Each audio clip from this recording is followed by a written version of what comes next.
Gas కొరత కారణంగా తిరుపతిలోని ఒక ప్రైవేట్ హోటల్లో ఆహార పదార్థాల మెనూలో గణనీయమైన మార్పులు చోటు చేసుకున్నాయి.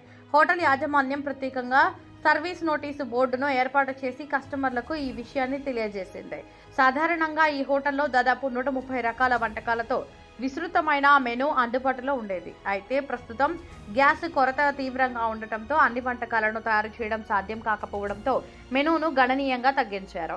ప్రస్తుతం కేవలం 50 రకాల ఐటమ్స్తో మాత్రమే కస్టమర్లకు సేవలు అందిస్తున్నట్లు హోటల్ యాజమాన్యం వెల్లడించింది. పరిస్థితి సాధారణ స్థితికి వచ్చే వరకు పరిమిత మెనూతోనే సేవలు కొనసాగించాల్సి వస్తుందని తెలిపారు.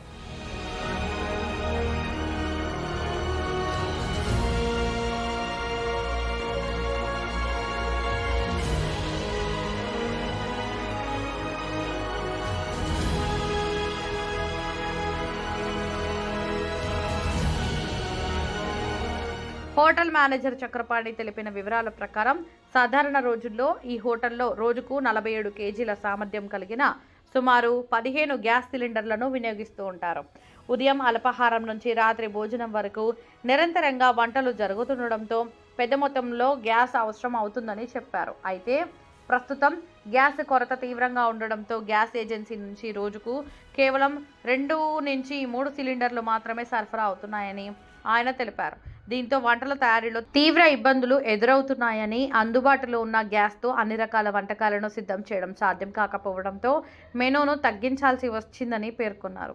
ముఖ్యంగా ఎక్కువ గ్యాస్ వినియోగించే వంటకాలపై ఈ కొరత ప్రభావం ఎక్కువగా పడిందని హోటల్ యాజమాన్యం తెలిపింది. ఆయిల్ ఫ్రై, డీప్ ఫ్రై వంటి వంటకాలను తయారు చేయడానికి ఎక్కువ సమయం పాటు స్టవ్లు పనిచేయాల్సి వస్తుంది.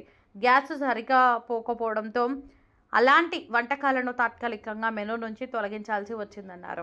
ఈ మార్పుల వల్ల కొంతమంది కస్టమర్లు తమకు కావలసిన వంటకాలు అందుబాటులో లేకపోవడంతో నిరాశ వ్యక్తం చేస్తున్నప్పటికీ పరిస్థితిని అర్థం చేసుకుని సహకరిస్తున్నారని చెప్పారు.